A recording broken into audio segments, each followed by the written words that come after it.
Hello everyone, I welcome you all to Pathfinder and आज RBI की जो monetary policy committee की जो मीटिंग है, वहाँ से जो अनाउंसमेंट सामने आ रहे हैं तो उसमें दो मेजर अनाउंसमेंट है। एक जो इंडिया की ग्रोथ रेट है, इकोनॉमिक ग्रोथ रेट है, उसका जो प्रोजेक्शन है वो यहाँ पे कट किया गया है। ओके, पहले 10% से ज़्यादा था, अभी इसको 9.5% पे किया है।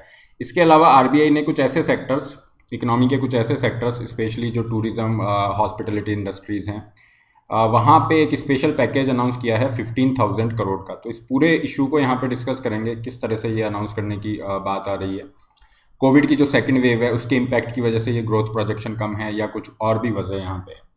स्टार्ट करते हैं। Before we start, let me introduce, my name is Rahul Bhardwaj. This is a brief introduction about me. ये टेलीग्राम चैनल है, इस पर आप मुझे फॉलो कर सकते हैं। To get access of PDF etcetera will be available here. इसके अलावा अनअकैडमी पे आप मुझसे जुड़ सकते हैं। अनअकैडमी पे जो फ्री क्लासेज हैं वो आपको इस लिंक पे एक्सेस हो जाएंगी। देखिए, मॉनेटरी पॉलिसी कमेटी जो है, इसका एक बार कंपोजिशन देखेंगे, जिसकी आज मीटिंग चल रही थी और जहाँ से ये अनाउंसमेंट आए हैं। मॉनेटरी पॉलिसी कमेटी रिस्पॉन्सिबल है आपकी for fixing the benchmark interest rates in the India.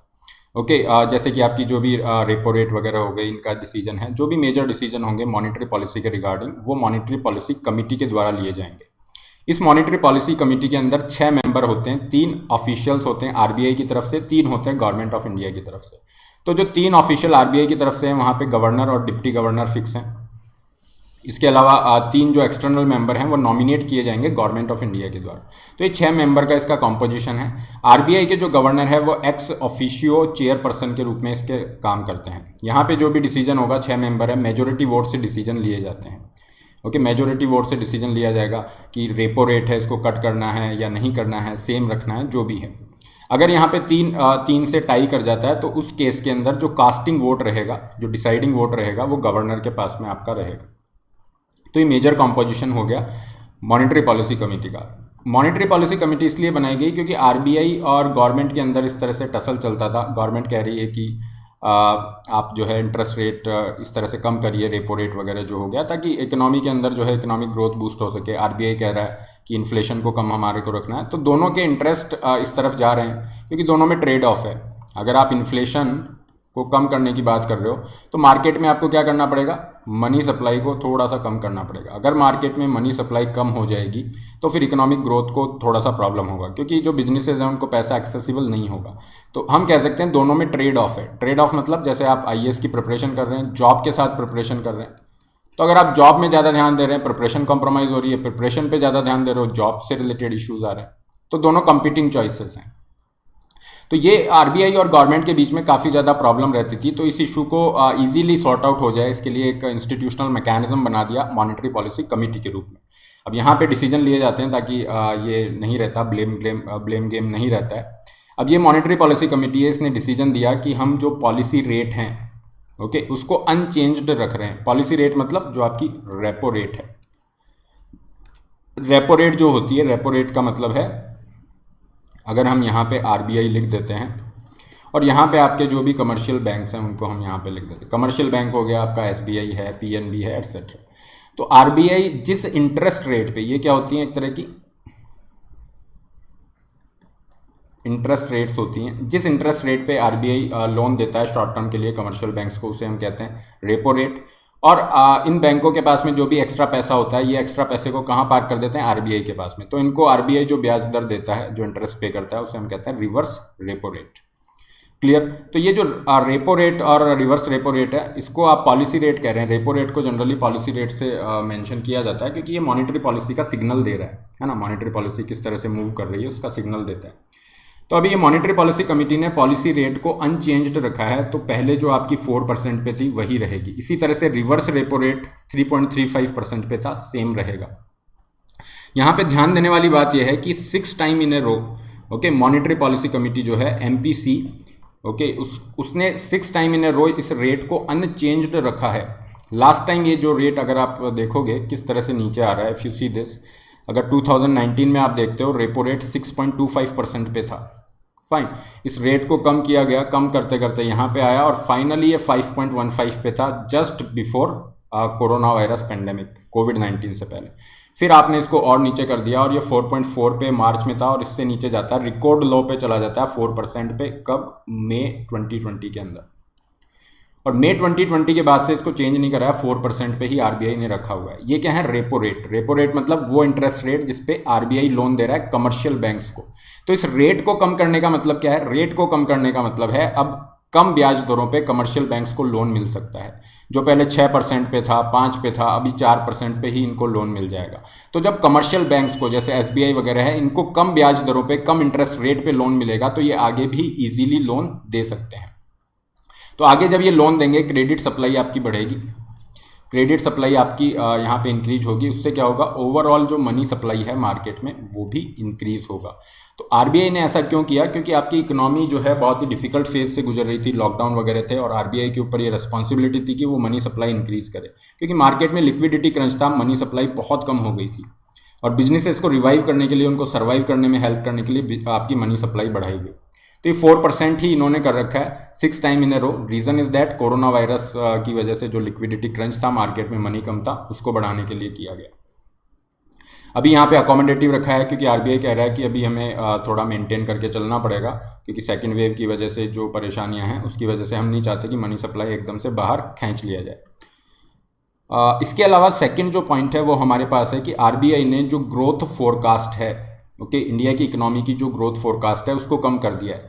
क्योंकि आप देखेंगे जिस तरह से हमने फर्स्ट वेव पे बहुत ही अच्छे से कंट्रोल कर लिया था और इकोनॉमी आपका क्या हो रहा था, रिकवर हो रहा था, रिकवरी की तरफ हम मूव कर रहे थे, उस टाइम पे आरबीआई कहिए या जितने भी आपके आईएमएफ वगैरह है, वर्ल्ड बैंक, सबसे बहुत ही अच्छे सिग्नल आ रहे थे कि आपकी इकोनॉमी बहुत तेज़ी से ग्रो करेगी। तो यहाँ पे आरबीआई ने भी 10.5% का ये ग्रोथ प्रोजेक्शन दिया था, लेकिन अब आरबीआई ने इसको लोअर कर दिया है 1% से।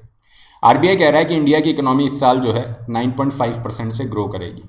रीज़न आप सभी को पता है, रीज़न आप देखेंगे तो सेकेंडरी जो वेव है, कोरोना की जो सेकंड वेव है, उसकी वजह से ये बात की जा रही है। अब देखिए आरबीआई यहाँ बता रहा है किस तरह से हम क्वार्टर, एक एक क्वार्टर में जो है इकोनॉमिक ग्रोथ को प्रोजेक्ट कर रहे हैं। क्वार्टर मतलब पूरा आपके जो एक साल है उसमें 3-3 महीने का पीरियड आपका बांटा हुआ है। तो 3 महीने का आपका जो पीरियड होता है उसे हम एक क्वार्टर कह देते हैं। शुरू के अंदर ये 18% है, इसको शुरू में 22% से भी ज़्यादा प्रोजेक्ट किया गया था, अब इसको रिड्यूस कर दिया गया है 18% पे। तो ये ओवरऑल क्वार्टर के प्रोजेक्शन दे रखे हैं, इस तरह से इंडिया की इकोनॉमी हर क्वार्टर में पॉजिटिव हैं, ये सारे फिगर इस तरह से ग्रो करेगी। ओवरऑल इकोनॉमी का जो ग्रोथ है 9.5% पे रहेगा, ये प्लस में है। प्लस और ये माइनस क्यों मैं बता रहा हूँ, क्योंकि जो अभी फाइनेंशियल ईयर अभी आपका गया है, पिछला जो फाइनेंशियल ईयर था 2020-21, ये 31 मार्च को जो ख़त्म हो गया था 21 में, 1 अप्रैल 2020 से स्टार्ट हुआ, 31 मार्च 21 को ये ख़त्म हो गया था। ये जो फाइनेंशियल ईयर है, यहाँ पे इंडिया की जीडीपी की अगर आप फिगर देखोगे तो जो फर्स्ट क्वार्टर था पिछला, मतलब आप देखेंगे जो अप्रैल से पीरियड था जून तक का, वहाँ पे इंडिया की जो जीडीपी थी वो कॉन्ट्रैक्ट हुई थी लगभग 23%, -23% के आसपास ये जा रहा है। फिर हमारा -7.3% पे रहा, और ये तो थर्ड क्वार्टर है, यहाँ पे आके आपकी जीडीपी पॉजिटिव के अंदर आई 0.4% पे। फोर्थ क्वार्टर में लगभग 1.5% समथिंग रहा, और ओवरऑल ये पूरा ईयर आप देखोगे तो यहाँ पे जीडीपी की ग्रोथ रेट कितनी थी, -7.3%। ये पूरा ओवरऑल हमारा जीडीपी का परफॉर्मेंस था, -7.3% का। तो इसके मुकाबले अगर आप देखेंगे ये 9.5% तो बहुत अच्छा है, okay, this is very encouraging. लेकिन ये किससे कंपैरिजन किया जा रहा है, लास्ट ईयर से कंपैरिजन किया जा रहा है ना, लास्ट ईयर से कंपैरिजन किया जा रहा है। इसीलिए आपने देखा होगा फर्स्ट क्वार्टर में लगभग 18% है, तो ये लास्ट ईयर से कंपैरिजन होगा। लास्ट ईयर इतना कम था तो उसके कंपैरिजन में अपने आप ज़्यादा फिगर आएंगे। अब ये जो आपका जिस तरह से मूव कर रहे हैं ना, जीडीपी पॉजिटिव थी, फिर नीचे जाता है, तो आप देखोगे ये आपका पॉजिटिव में चल रहा था, फिर एकदम से माइनस आ जाता है, -24% समथिंग इज देयर, फिर -7% पे, फिर प्लस में जाता है।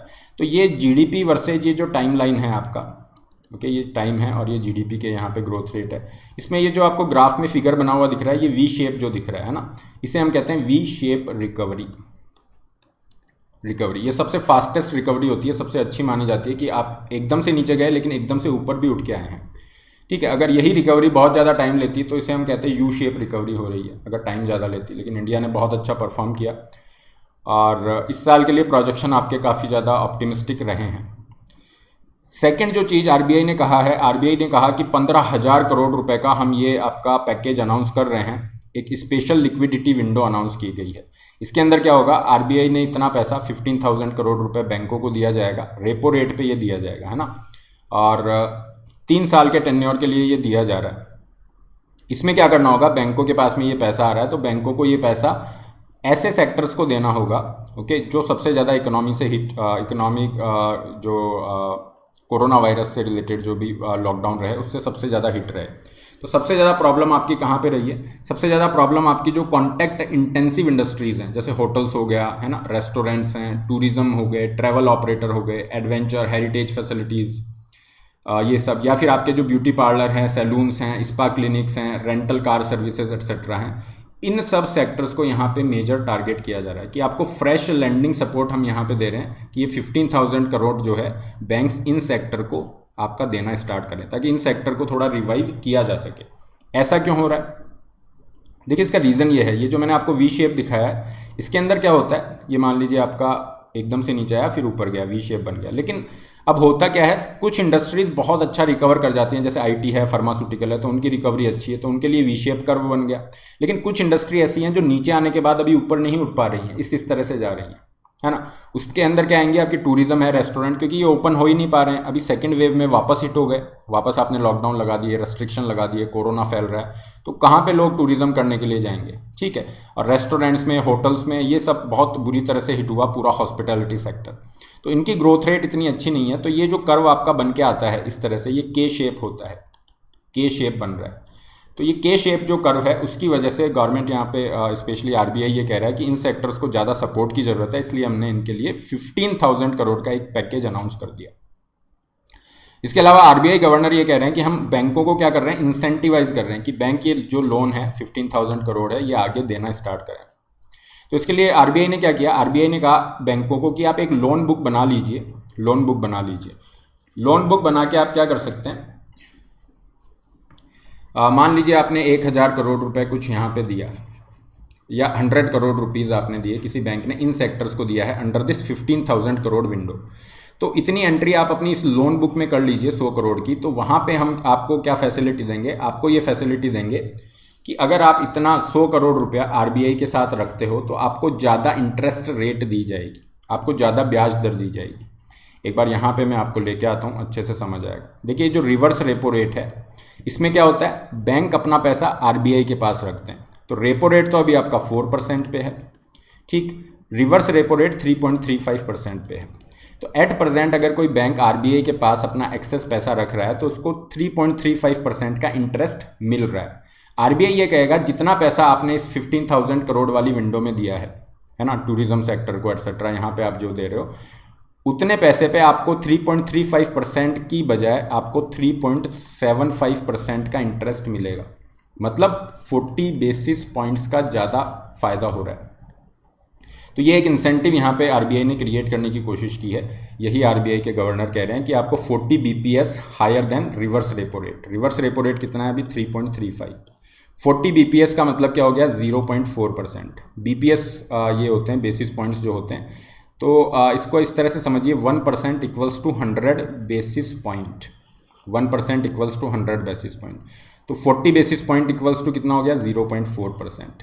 ये कैलकुलेशन भी ध्यान रखनी है, यूपीएससी में पूछा हुआ क्वेश्चन है। क्यों इस तरह से किया जाता है, आप कहोगे सर 0.4 ही बोल दो, 40 बेसिस पॉइंट क्यों बोला जा रहा है?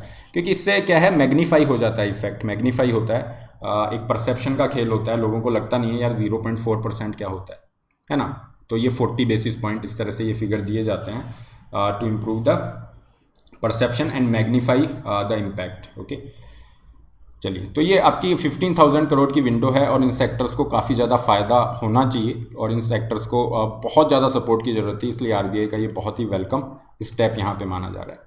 ओवरऑल आप देखोगे तो आरबीआई कह रहा है कि ठीक है सेकंड वेव से नुकसान तो हुआ है, लेकिन फर्स्ट वेव के कंपैरिजन में आप देखोगे तो इतना ज़्यादा एक तरह से ऐसे नहीं है, सब कुछ ही बंद हो गया है ना। बहुत सारे स्टेट्स आपके चल रहे हैं, अभी सेकंड वेव को भी हमने कंट्रोल कर लिया है।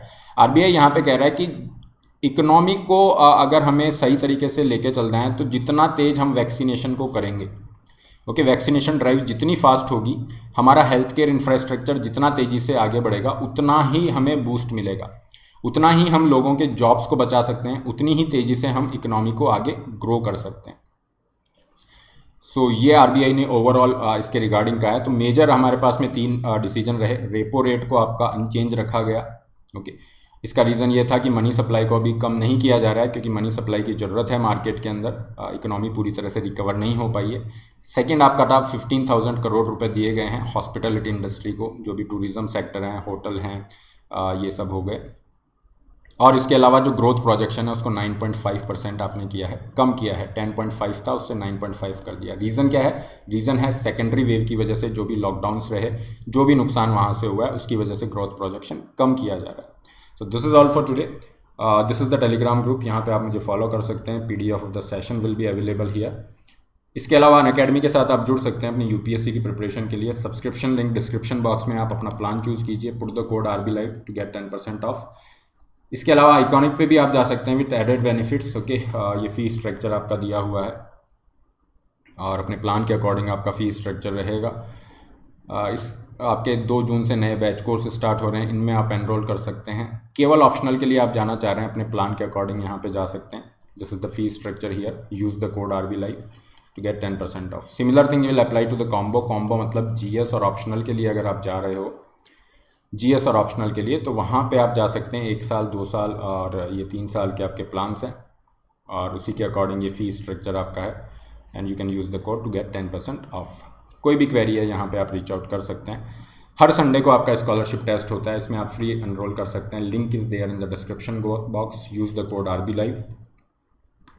अनअकैडमी चैम्पियनशिप हो रहा है 13 जून को, तो यहाँ पे आपको पार्टिसिपेट करना है। जैसे प्रीलिम्स का टेस्ट होता है, बिल्कुल उसी मॉडल पे आपका 10 से 13 जून को टेस्ट है। जो एनरोलमेंट इसमें फ्री हैं। जो टॉप परफॉर्मर है उनको बेस्ट CSE मेंटर से गाइडेंस का मौका मिलेगा। अच्छा परफॉर्म कर रहे हैं, काफ़ी सारे प्राइजेस आप जीत सकते हैं। इसके अलावा फ्री टेस्ट सीरीज का भी आप बेनिफिट ले सकते हैं। This is all for today. Have a great day.